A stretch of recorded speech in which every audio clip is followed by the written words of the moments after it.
How to Get Rich and the Mindset for Success. Um, I wrote a whole bunch of notes for this, and then I decided, screw it, I'm just going to talk off the cuff because that's what I do. Uh, and I'm also going to use a bunch of sports analogies because sports is what I do. So, although I'm going to use some sports analogies and talk about athletics and things like that, in reality, I'm going to talk about things that you can apply to literally anything. Even learning an instrument, for instance, you can still apply these same concepts. So, one of the things that drives me nuts, and I alluded to this in another video where I talked about how it's easier to be a millionaire than it is to get six pack abs. Um, Here's the deal. I've read all these books, and it was a waste of my time and my money. It was a waste of my money. Ironic. Because they're books about how to be successful, how to make money, 4-hour work week. Yeah. So, here's the deal. You guys can go ahead and consume all this content. There's all these people out there. They have YouTube channels and IG and whatever, and they're going to tell you all this stuff about success. Oh, the secret to success is this, and it's this, and it's this, and it's this, and do this, and do that, and do bullshit. All of it is bullshit. And you'll notice very quickly that all of them contradict. You have one guy saying never play video games, and another guy saying, oh yeah, I get my best ideas when I play video games, so the best thing you can do is play video games. And another guy's telling you eat the same thing every day. Another guy's telling you no, never eat the same thing twice. And another guy's telling you, the secret to success is for you to quit drinking. And the other guy's like, I have my best ideas while I'm out with my friends smoking pot. What is with these people? Every single one of them has a completely different plan. Get up as early as you can. You should get up at 4 o'clock in the morning every day because that's what I do. And meanwhile, this other dude's like, yeah, so like I just kind of like make my own schedule. I work like all night, like I'm a night owl, so I like being up all night and doing my work. Both of them are successful. Both of them are millionaires. Which one do you follow? Should we be more like Elon Musk, or should we be more like Warren Buffett? Which one do you pick? Do this, do that. Well, here's the deal. This is no different than like looking at like elite level pro athletes. They succeed in spite of what they do, not because of what they do. It's like, well, Usain Bolt runs fast because he lifts weights with his feet. I just saw that recently. That's why I named that one. And it's like, okay, sure. Ben Johnson ran fast because he squats heavy. Oh, shit. They did different things. Michael Phelps swims, massive volumes. He just chases the black line, as we like to call it, because there's a black line across the bottom of the pool, so you just go back and forth staring at that line, right? Oh, he does his massive volumes. That's the secret to his success. But like, meanwhile, like you look at other people, and it's like, yeah, they focus on like really high quality speed because most of your swimming events are basically a sprint. I had this conversation with a guy who's actually coaching at the NCAA level, and what they found was that doing less volume, their swimmers got faster. But it worked for Michael Phelps. Yeah, it worked for Michael Phelps. Like, what is he? 1 out of 1 billion? 1 out of 7 billion? Like, how many people thrive on that kind of program? You know what I mean? I mean, I'm not telling you that there aren't 5 or 6 people in the world that would thrive on that, but like, for the majority of us, probably not. You look at some of these other individuals that run massive amounts of mileage. Mark Allen is a good example. Just tons and tons and tons of volume, and he was fantastic. Most people break. So should you copy that? Probably not. It's probably not really the secret to success. It's maybe the secret to his success, or maybe he's just so fucking talented that it actually didn't matter what he did. There's a thought. Uh-oh, wait a minute. You mean to tell me that the secret to success isn't necessarily what you do, but some of these people are just so talented that it really didn't matter what they did? Yes. And so that's my sports analogy for you, is that a lot of these athletes, it really doesn't matter what they do. It doesn't matter. Like, you look at Tom Brady and you're like, oh, TB12, like, if I do the same thing, I'll be successful. Tom Brady is so gifted, it doesn't matter. If it works for him, great. I had a world-class athlete that I worked with. I've talked about this before. I'm not going to drop his name because I didn't get his permission. But needless to say, his nickname in our small circle is Juice for obvious reasons. But in any case, he was insistent on eating Mike and Ike during his training. Mike and Ike, he used to tell me all the time, that's the secret. It's better than any other carb source. He liked Mike and Ike. He always wanted to eat the red ones. had to be the red ones. I remember one time I was on my way to go train with him, and I was like, "Hey, can I grab anything for you?" He's like, "Yeah, grab me some Mike and Ike. Make sure they're the red ones, though." I was like, "Okay, sure." So I, grabbed the red Rageous Mike and Ike and brought them, and yep, sure enough, he eats them while he trains all the time.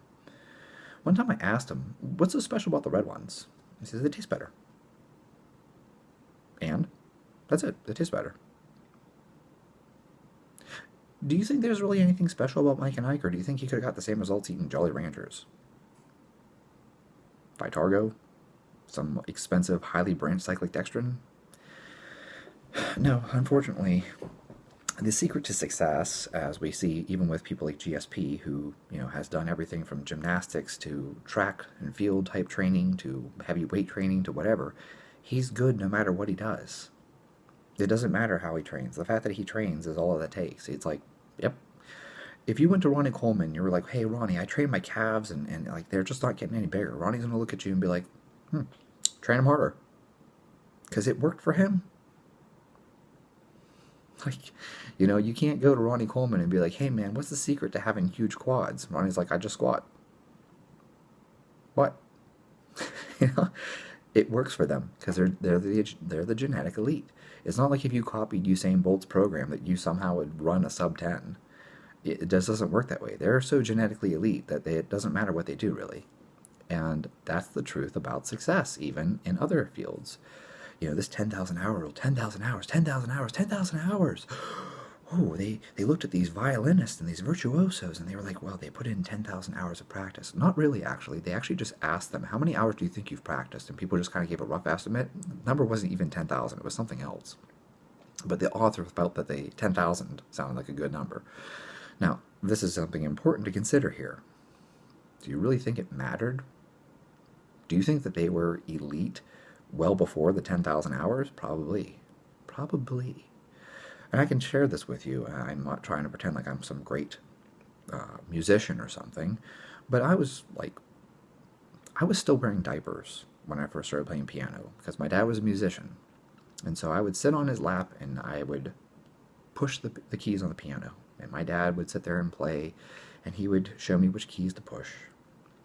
And so I was playing piano, and I don't know, even at the age of 3, I would pull myself up onto the piano bench and sit there and play by myself even. Well before 10,000 hours worth of practice, I was already the best piano player in my little elementary school. Now, that isn't to say that I'm an expert or that I'm elite at piano. But the point being, maybe perhaps it really didn't matter whether or not I took lessons or anything. It's just the fact that I had such early childhood exposure to it. Well, what if the same is true for a lot of things? What if the same is true that, like, hey, the kids that started skating at the age of 3 end up being the best hockey players because they started skating at the age of 3? So now skating is like second nature to them, just like running would be second nature to most people. They skate very, very easily. They don't have to think about it. So what if, just putting it out there as a thought, these people who are extremely successful and stuff like that, it has nothing to do with their habits and their routines. They were destined to be successful anyways because of some early childhood learning that they don't even realize took place. That's an interesting thought. Yes, it is. Because you'll notice that they all contradict each other. The secret to success is this. Oh, you have to believe it. If you don't believe it, you're going to fail. Right? It's this whole thing of like, whether you think you can or can't, you're right. Bullshit. Bullshit. There are people who will tell you, I succeeded at something and I thought there was no way I was going to do this. I will tell you, I have succeeded at things that I looked at and I was like, there's no fucking way I'm going to do this, but I'm going to try it anyways. And I surprised myself. I was like, holy shit, I did it. Those are awesome moments, by the way. When you go to do something that you didn't think you could do, but you tried it anyways because you're like, fuck it. Like, what's the worst that can happen? I'm going to look like a jackass in front of everybody. And then you pull it off and you're like, whoa, didn't know I could do that. And that's a pretty cool moment for you. And the weird thing is that completely violates that rule. Whether you think you can or can't, you're right. Well, I didn't think I could, and I did it. That's weird. And that happens a lot even in sports. People are like, don't know if I could do a quadruple. Probably not. I think I'll go ahead and try it. Boom. They hit the quadruple. Oh, that's weird. What do you think a Hail Mary pass is? I'm going to throw this ball up and just hope that someone catches it. But yet we've seen plenty of games won by that. Shit, we've seen guys take the full court shot, right? It's like the last couple seconds on the clock, and this dude just lobs the basketball the whole length of the court. Oh, and it went in. Luck. Chance. I bet he didn't think it was going to go in. He probably just thought, fuck it, it's the last ditch effort. Go for it. No, I'm sorry to tell you that all these books, all this self-help stuff, it really, it contradicts constantly. And the truth is that that's true even in sports. You know, we tell people all this stuff about sports psychology. You know, oh, I'm big on sports psychology, by the way. I am. I'm not anti-sports psychology. I think there's a lot of value in sports psychology. But I think that the way that we teach it is the problem, if that makes sense. Okay? So it's not that psychology doesn't matter. Psychology does matter. It matters very, very much. If you go into a fight and you try to fight to not lose, you are going to lose. If you fight to win, then you're probably going to win the fight. Because why? Because the best defense is a good offense. So if you're constantly keeping the pressure on and putting the other guy in the corner and just hammering him, yeah, he's going to have a hard time mounting an offense against you. So the more aggressive you are in the fight, well, the less you have to defend yourself. But if you fight defensively, you're probably going to lose. There is an element of psychology in these things. I'm not discarding it. But what I am telling you is that there is no one-size-fits-all, and there's no one trick that works for everyone. You have one guy telling you got to get up super early, another guy telling you, fuck it, work late. You got another guy telling you, give up video games and alcohol and don't have any friends and quit your job and all this stuff like that. Another guy's like, no, don't do that. Be very conservative. One guy's telling you, bootstrap everything, do it yourself. The other person's telling you, outsource everything. Don't micromanage anything.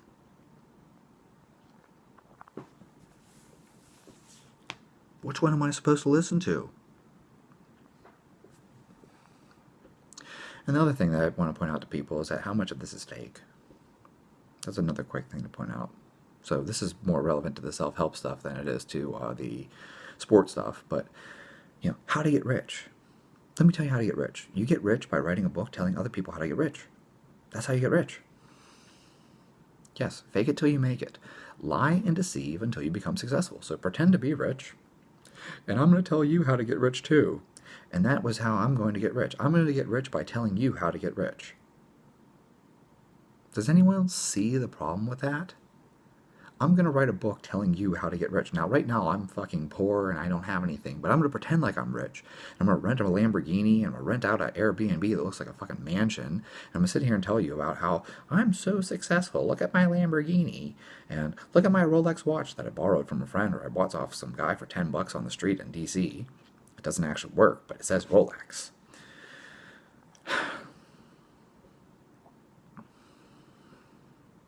So you get rich by telling other people how to get rich. Do these people actually have the money that they claim that they have? I know some of these people in person, unfortunately. I said unfortunately. I've had conversations with them where they tell me that they can't afford to get a blood test. I'm like, what do you mean you can't afford to get a blood test? You use discounted labs, it costs $20. They're like, dude, I don't have $20. It's like, how do you not have $20? You just posted on IG that you have 50,000 clients paying you $300 a month. Well, you know, that's marketing. So you don't actually have 50,000 clients?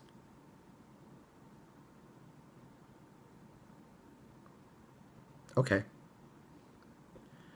I sold my company for 9 figures. Wow, that's amazing. I can't afford health insurance, though.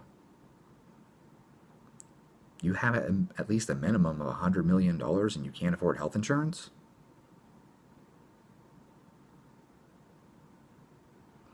Am I the only person who sees this? Am I the only person who's confused by this? If I had $100 million, I would have health insurance. I feel like that would be a very standard thing for people to have. That's like having car insurance, homeowners insurance. Why would you not have health insurance or not be able to afford health insurance if you had $100 million? I feel like $100 million is more than adequate. But what do I know? I'm just some guy who buys your shit and then sits there and wonders why he wasted the $15 on your book. And my analogy back to this is that it's kind of like with sports. I'm not knocking Matt Fraser. Obviously, his book was written by someone else. But if you read Hard Work Pays Off, you might sit there and wonder to yourself how much of this is true. It's like he talks about in one section about how he gets like something insane, like 5,000 calories a day or something like that from protein shakes alone. You know, maybe it was 3,000 calories. I can't remember what the number was, but when I did the math backwards, I was like, wait a minute, that's 750 grams of protein just from protein shakes, and then you eat an additional 6 meals on top of that? Why would you be consuming 1,000 grams of protein a day? And why would so much of it be from whey protein? That can't be right. So I don't think he wrote his own book. That's not a knock against him. That means someone else probably ghost wrote it and then got the details wrong. I don't think Matt is lying. I think that someone else just miffed the details. They tried to share it, but didn't do it properly. It's probably true inside the TB12 book, too. I doubt Tom Brady sat down and wrote that book. I bet someone else wrote that book, right, and tried to get the details together. Yeah. You should be very careful about what you consume. The accuracy of it may vary. And like I said, a lot of these things contradict. One person's telling you gotta lift heavy. Just lift heavy all the time. And then you got another person telling you don't lift heavy, don't max out, don't train to failure. And yet both of them have amazing physiques. It's like you look at Jay Cutler, and Jay Cutler's like, yeah, I never trained to failure, ever. Wait, Jay Cutler never trained to failure? Yes, Jay Cutler in interviews says he never trained to failure. But Jay Cutler has one of the best physiques ever. Dorian Yates is like, I always train to failure. Which one of them is right? Which one of them is wrong? Guess what? It probably didn't matter. Had Jay Cutler trained to failure, he still would have been huge. He still would have had a great physique. He wouldn't have looked any better. He would look the same. Dorian Yates, had he not trained to failure, probably still would have looked pretty much the same. Oddly enough, I'm going to give credit to Boston Lloyd for being the most honest person in all of bodybuilding. Boston said, it really doesn't matter how you train. Whether you train to failure or you don't train to failure, whether you train high volume or high intensity, it doesn't matter. As long as you have the drugs, the diet dialed in, training consistently is the only thing that matters. It doesn't really matter whether you do high volume or high intensity, whether you train to failure or not. Once you train consistently and then have the drugs and the food dialed in, you will grow. And it was like, shit, I think he's right. So, like I said, I use sports analogies, I use bodybuilding analogies, I use training analogies here, but the point is that you can take away from this is that the secret to success isn't out there. There isn't one secret to success. All these people have different strategies to arrive at the same goal. And the truth of it is, this is the part that comes back to, just like how athletes succeed in spite of what they do, not because of what they do, these people became successful in spite of what they do instead of because of what they do. They were going to be successful either way, just like how Jay Cutler was going to be huge either way, or Ronnie Coleman was going to be huge either way. Ronnie Coleman could have done air squats and his quads would have grown. Okay? It's genetically gifted. Well, these people, I don't know what it is about them. Maybe it's their IQ. Maybe it's some personality trait that we can't measure yet. But whatever it is about them, something about them sets them apart from the average person. And so whenever the one guy says, oh yes, the secret is that I don't play video games, and the other person says, oh, the secret is that I do play video games, and another person says, the secret is that I get up early, and the other person says, the secret is that I'm a night owl and I work all night. That's not the secret. The secret is something that you don't even realize that you do. That's the actual secret. The secret is something that they aren't even aware of. So they attribute it to the things that they're aware of. They're like, well, it must be my routine. But it isn't, because even if they had a different routine, they would still be successful. And that's what it is with athletes, too. Athletes are successful because they're athletic. It's not because of their great training program. Shit, half these guys could just follow, starting strength, and they would still be playing in the NFL. Like, they don't need a special program. They may have a special program, but the reality is that they're so gifted, they're so athletic, that they could be doing a basic 5x5 for the rest of their life and still be in the NFL. So, it's the same thing with success. These people have an intangible quality where they were destined to succeed no matter what they did. And so you can go ahead and buy all the self-help books, you can buy all their shit, but in reality, you're not going to find the answer that you're looking for. And that's my 2 cents on the matter. So, if you guys like the video, like the video. If you have a thought on this, you found something particularly useful, maybe you read some book that made you successful, comment below, share it. Tell me how you became a millionaire from reading Rich Dad, Poor Dad. If you like this kind of content, be sure to subscribe. Thanks so much for your time.